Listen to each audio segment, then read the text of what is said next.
আসসালামু আলাইকুম রহমতুল্লাহ। আমি Nazmul Sadat Fahim, structural design engineer, design and development solution. আজকে আমাদের সাথে উপস্থিত আছেন engineer Abdul Quddus sir, CEO, design and development solution, এবং আর উপস্থিত আছে Monir Hossain, student of Stamford university, যে বর্তমানে আমাদের অফিসে স্ট্রাকচারাল ডিজাইন ইঞ্জিনিয়ার হিসেবে কর্মরত আছে, এবং একই সাথে সে আমাদের ডিজাইন যে কোর্স ছিল ডিডিএস লার্নার, সেই লার্নার সে ভালো পারফরমেন্স স্টুডেন্ট ছিল। তো আমি প্রথমেই আমাদের সিইও স্যারের কাছে যাব। স্যারের কাছে প্রথম প্রশ্ন হচ্ছে যে আমাদের যে ডিডিএস লার্নের উদ্যোগে এই কোর্সটি করানো হলো এবং এটিকে অব্যাহত রাখার প্ল্যান নেওয়া হচ্ছে, এখানে আমাদের প্রথম আমি যখন বিষয়টা শুনলাম যে এটা ফ্রিতে করানো হবে, তখন আমার কাছে একটু অবাক লাগছিল যে আসলে এটা ফ্রিতেই কেন করানো হবে, অন্যরা যেখানে ভালো একটা পেমেন্ট নিচ্ছে।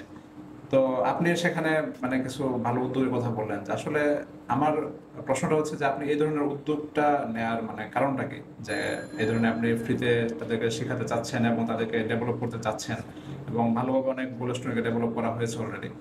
তো এই উদ্যোগটা নেওয়ার পিছনে আপনার আসলে টার্গেটটা কি? আসসালামু আলাইকুম রহমতুল্লাহ, dear viewers. So thank you Fahim. আজকে আপনাদের সামনে ডিডিএস লার্নের পক্ষ থেকে বিভিন্ন বিষয়ে আমাদের ট্রেনিংয়ের শুরু থেকে এবং আমাদের ট্রেনিংয়ের আউটপুট, এই বিভিন্ন বিষয় সম্পর্কে আপনাদের সামনে কিছু বিষয় তুলে ধরবো। তো ফাহিম একটা প্রশ্ন করছে যে আমরা কেন ফ্রিতে এই ধরনের কোর্সগুলো অফার করতেছি বা আমরা কেন এটা শেখাইতেছি। মূলত আমার এইটা কর্মজীবনে প্রথম থেকেই ডিজাইনটা যখন আমি নিজেও শিখেছি, তো তখন থেকে আমার যারা আশেপাশে যারা বিভিন্ন জব করতে, তার সাথে আমি ডিসকাস করতাম। তো স্টুডেন্ট লাইফ থেকে কিন্তু এটা একটা অভ্যাস ছিল যে আমাদের টিম ওয়ার্কের প্রতি একটা অভ্যাস ছিল, যে আমরা যারা ফ্রেন্ডরা ছিলাম একসাথে বিভিন্ন বিষয় ডিসকাস করতাম। তো ডিজাইনের ক্ষেত্রেও দেখা গেছে যে যখন আমি কোনো একটা নতুন ডিজাইন শিখেছি স্যারদের কাছ থেকে, তো তখন আমি আমার অন্যান্য বন্ধুদের সাথে বা জুনিয়রদের সাথে এটা আলোচনা করেছি।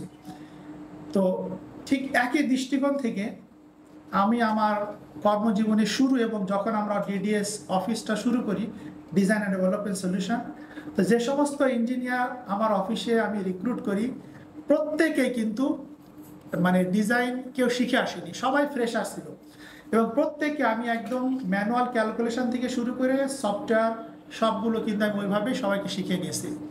তো আমি একটা জিনিস দেখলাম যে একটা নির্দিষ্ট সময় পরে তো ছাত্ররা একটা একটা অ্যাসেট হয়ে যায়। তো ওই দৃষ্টিভঙ্গি থেকে মূলত যে আমার এই সময়গুলো দেওয়া, যে আমি নতুন নতুন মানে স্টুডেন্টকে তৈরি করি যারা একটা তাদের ক্যারিয়ার ডেভেলপ করতে পারবে, এবং সাথে সাথে যেহেতু এটা একটা সদগায় জারিয়া হয়, একজনকে আমি একটা প্রফেশন মানে ক্যারিয়ার শিখাই দিলাম, সারা জীবন সেটার উপর চলতে পারবে। তো এটা আমার জন্য একটা মানে দেশের প্রতি দায়বদ্ধতা, যেমন সাথে সাথে এটা আমার মানসিক একটা শান্তিরও কারণ। স্যার, এখানে একটা বিষয় হচ্ছে এই উদ্যোগটা আমার কাছে মনে হয়েছে যে বিশেষ করে যারা ফ্রেশার স্টুডেন্ট যারা আছে বা চতুর্থ বর্ষে যারা আছে, তাদের জন্য এটা খুবই ইফেক্টিভ হবে। কারণ দেখা যায় যখন স্টুডেন্টরা বের হওয়ার পর কোনো কোম্পানিতে তার সিভিটা সাবমিট করলে কোম্পানি দেখে যে এক্সপিরিয়েন্স, সে কাজ পারে কিনা। অধিকাংশ কোম্পানি চায় যে কাজ পারে এমন কাউকে নিতে, এনে কাজ শিখাবে, এটা অনেকেরই টার্গেট থাকে না বা উদ্দেশ্য থাকে না।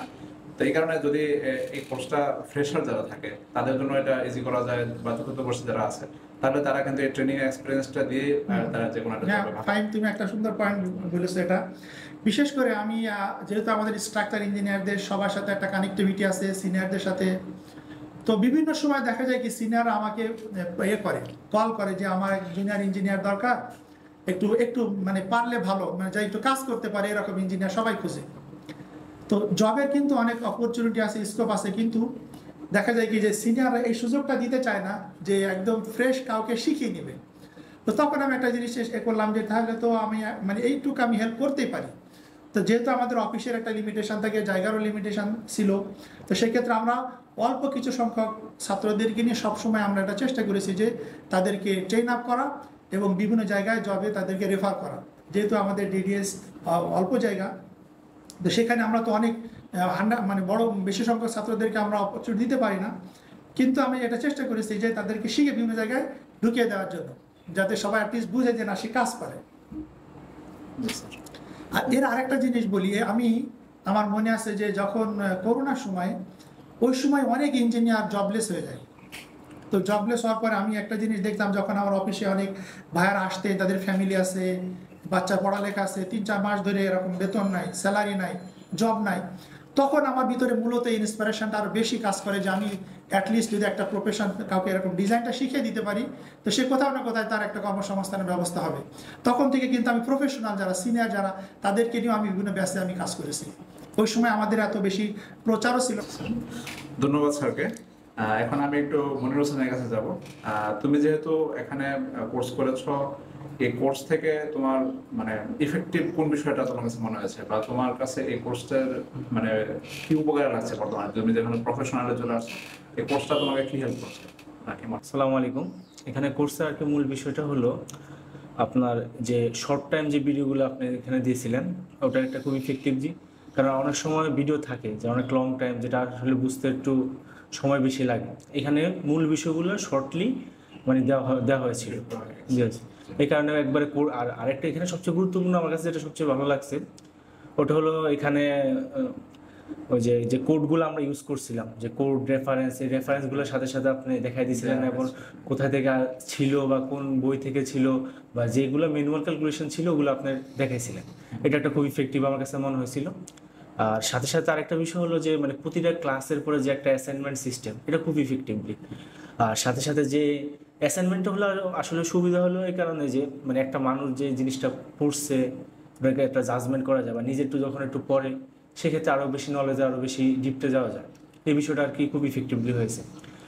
আর আরেকটা বিষয় হলো এখানে যে হোমওয়ার্ক আর লাস্টে আপনার আরেকটা প্রজেক্ট দিয়েছিলেন, ওই প্রজেক্টে আর কি A to Z যা করাইছিলেন তা আবার মডেলগুলো চেক করে তারপরে আপনার সবগুলো বিষয় আর কি আবার চেক করে কি মানে একটা ভালো একটা সাপোর্ট পাওয়া গেছিলো আর কি হোয়াটসঅ্যাপ গ্রুপে।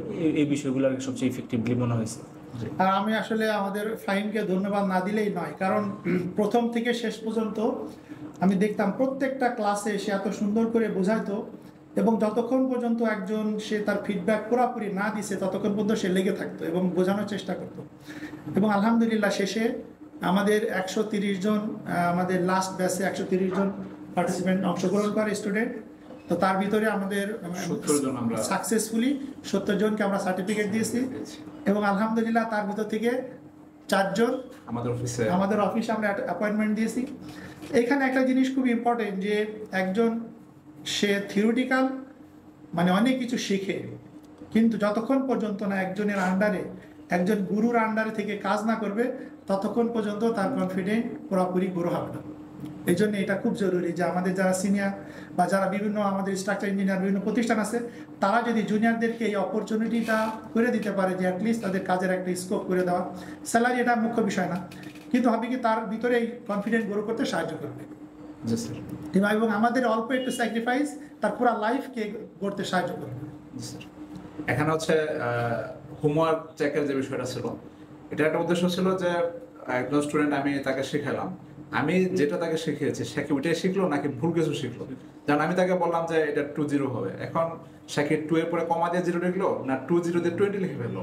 আমি চাচ্ছিলাম যে এটা এক্স্যাক্টলি বুঝতে, যে আমি যা বোঝাতে চাচ্ছি সে এটাই বুঝলো কিনা না অন্য কিছু বুঝে ফেললো। তো কারণ দেখা গেছে সে একটা বিষয় আমি বললাম সে এটাতে একটা বিল্ডিং ডিজাইন করবে, যদি ভুল ডিজাইন করে তাহলে কিন্তু দায়টা আমার উপরে চলে আসে যে উনি শিখিয়েছে। এই জন্য আমার হোমওয়ার্কটা চেক করা দরকার ছিল, এবং শেষে সম্পূর্ণ মডেল আবার নতুন প্রজেক্ট দিয়ে সেটা আবার সম্পূর্ণ চেক দিয়েছি এবং বারবার চেক দিয়েছি। দেখা গেছে মডেল অ্যানালাইসিস করে বিম সাইজ, কলাম সাইজ এগুলো নিয়ে অনেকের একটা কনফিউশন ছিল, এগুলো বারবার এক একজনের মডেল 3বার 4বার করে চেক দেওয়া হয়েছে, দিয়ে তারপর তাদেরকে একটা এদের নিয়ে আসা হয়েছে। আমার টার্গেট ছিল যে যেহেতু শিখাচ্ছি ফ্রিতে হোক আর যেভাবে হোক, যেন সে শিখে ভালোভাবে শিখে, কোথাও যেন প্রশ্নের সম্মুখীন সে যেন ভালো অ্যান্সারটা দিতে পারে, এটাই আসলে টার্গেটটা ছিল আমাদের। তো ধন্যবাদ আমাদের সিইও স্যারকে এবং মনির হোসেনকে আমাদের সাথে সময় দেওয়ার জন্য। স্যারকে ধন্যবাদ জানাবো।